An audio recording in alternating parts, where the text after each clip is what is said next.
Сәлеметсіздер ме, құрметті студенттер? Жақанша Досмұхамедов атындағы жоғары педагогикалық колледж экономика негіздері пәнінен 4-ші курс студенттеріне арналған бейне сабақ. Тақырып: банк жүйесі және атқаратын қызметі. Оқытушы: Дүйсенгалиев Мереке Камилович. Бүгінгі тақырыбымызда банктің пайда болу тарихы, Қазақстандағы банк жүйесінің дамуы, банк қызметінің негізгі түрлері, несие және депозит.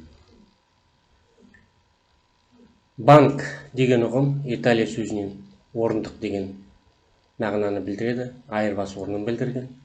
Бұл айырбас орны тауарлар мен сауда жасалатын алаңдарда құрылған. Алғашқы банктер капитализмнің мануфактура тұсында және ең бастысы Италияның Венеция, Генуя, Милан қалаларында 14-15 ғасырларда пайда болған. Италияда пайда болған себебі сол уақыттарда дүниежүзілік сауда орталығына болғаны белгілі. 2300 жыл бұрын ежелгі Грецияда сауда компаниялары құрылып, олар тікелей қызметтерімен қатар ссудалар берген. Салым қабылдай отырып, белгілі бір ақы төлеу арқылы ақшалар айырбасын жүргізіп отырған.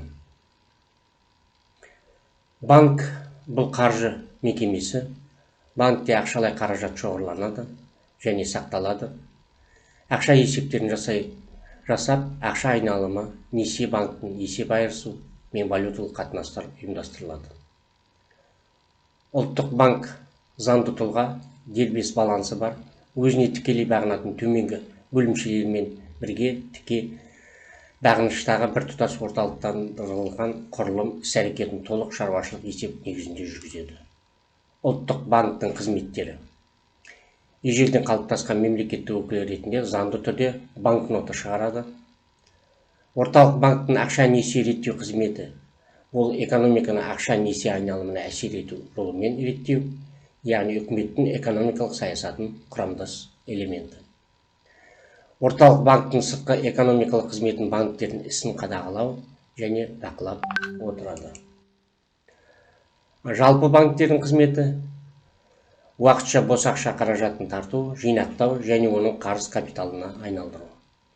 Кәсіпорындарға, мемлекетке және жеке тұлғаға несие беру, бағалы қағазбен операция жүргізу. Ақша айналымын реттеу, айналымға несие құралын шығару, қаржылық кеңес беру, эмиссиялық қызмет атқару. Енді банк басқармасының құрылымы: басқармасы, банк кеңесі, тексеру комитеті, кредиттік комитет болып бөлінеді. Қазақстанда банктердің дамуы 1917 жыл мен 30 жылдар аралығында патшалық Ресейден қалған банк жүйесін жаңадан қалыптастыру. Бұл кезде әртүрлі меншіктегі банктер мен несие мекемелері қатар қызмет жасаған. 30 бен 1987 жылдар аралығында КСРО мемлекеттік банкі әмбебап қызмет атқарады.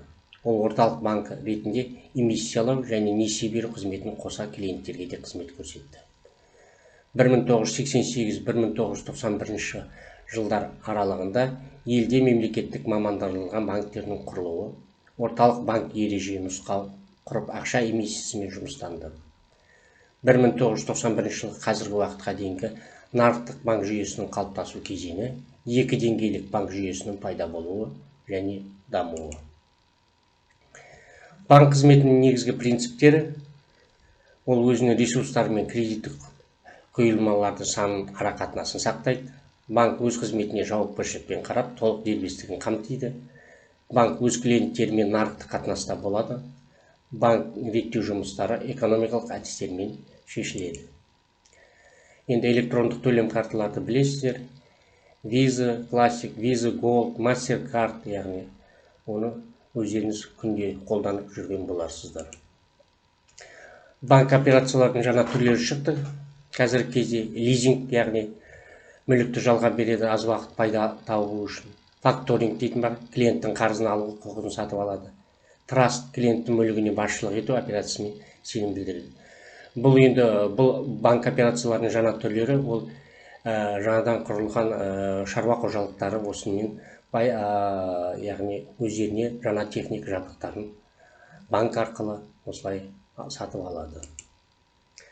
Банк классификациясы енді ұлттық банк ақша эмиссиясымен ақшаны сатып алу, мемлекеттік құнды қағаздарын шығару және несие резервтермен айналысады. Коммерциялық банктар тікелей несие береді. Олардың капиталы тұрғындардың, кәсіпорындардың депозитінен құралады. Инвестициялық банктар несиені құрылыс саласына береді. Инновациялық банк несиені жаңа техника мен технологияларға береді. Ипотекалық банк несиені мүліктік кепілдікке береді. Аграрлық банк несиені ауыл шаруашылығы қажеттілігіне береді. Несие нысандары енді өздеріңіз білесіз, айналмалы тұтынушы несие адамдардың тауар мен қызмет сатып алуға қажетті төлем, халықаралық несие сыртқы сауда қатынасы, яғни арқылы қызмет көрсетеді. Коммерциялық несие кәсіпорынға уақытша қажеттілігіне қаражат беріледі. Назарларыңызға рахмет.